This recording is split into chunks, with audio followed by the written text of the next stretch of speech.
Wala ka bang access sa iyong computer or laptop? Kailangan mo bang gumawa ng iyong resume at tanging mobile phone lang ang meron ka ngayon?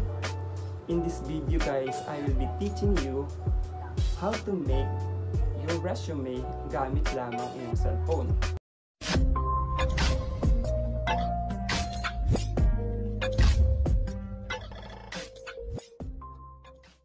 Hi guys, and welcome back to my channel. This is Teds, and for today's video guys ay tuturuan ko kayo kung paano ba gumawa ng resume gamit ang iyong cellphone. So stay tuned guys para sabay-sabay nating matutunan kung paano ba gumawa ng resume gamit lamang ang iyong cellphone. So now let us start. Buksan natin yung Google Play Store at i-type yung word na Canva. So in this video guys, we'll be using the Canva app para gumawa ng resume. Buksan yung application at i-install ito. Now, kailangan mo lang hintayin na ma-download ng completely yung app. And after that, pwede mo nang buksan yung application. After mag-load ng app ay magpa-prompt siya to choose an account to continue to Canva. For this one, I use my existing Google account to sign in. You can also use your Facebook account para mag-login at hindi mo na kailangan mag-sign up sa application. So, after mo mag-login ay mapupunta ka sa dashboard ng application. From there, pwede kang gumawa ng iba't ibang bagay tulad ng infographics, worksheets, flashcards, headers, lesson plans, schedule, and artwork sheets. But for this purpose, of course, ay gagawa tayo ng resume. I-type nyo lang sa search bar yung word na resume at lalabas dyan yung iba't ibang klase na resume template na meron sila.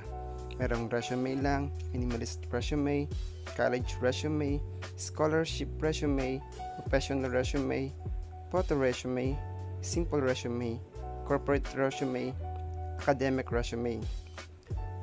But for this one, we will be using the professional resume. After clicking that, lalabas yung iba't ibang template na meron si Canva. So tignan natin yung mga template na may nakalagay na free. Yun yung gagamitin natin para makagawa tayo ng resume na walang binabayaran.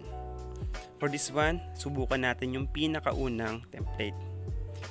I-click lang natin to at hintayin na mag-load. Para i-edit yung file, i-click nyo lang yung text na gusto nyong palitan.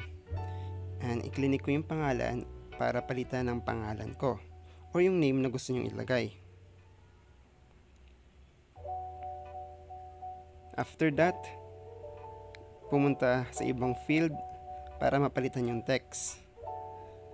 So for this one, I will be typing licensed professional teacher since I am a teacher.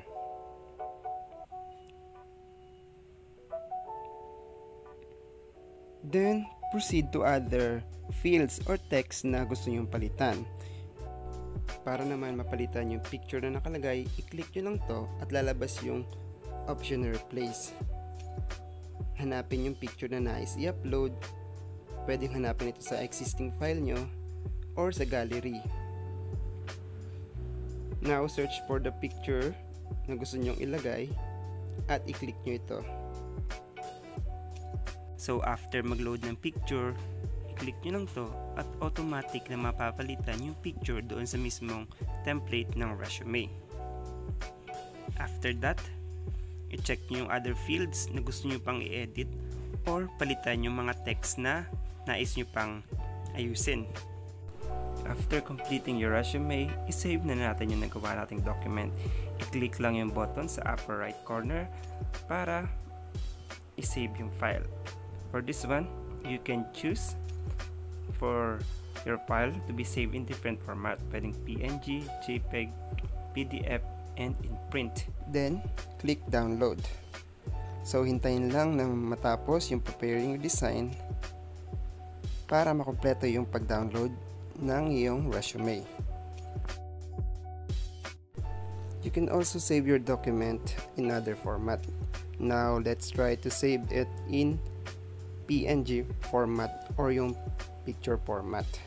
Same process, we prepare design and then download na yung file.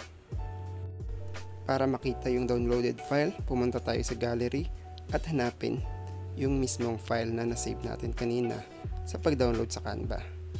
So that's it. Yan na yung magiging itsura ng inyong resume in picture format. At para naman makita yung PDF format, i-click nyo ng File Manager, pumunta sa Docs, at hanapin yung pinakaunang document. I-open to see your downloaded resume. So that's it guys. You already have your resume in PDF format. I hope nakatulong sa inyo to yung video na to at makagawa na rin kayo ng resume sa inyong cellphone. If you like this video guys, please don't forget to give this video a like and subscribe na rin kayo sa channel ko. Thank you!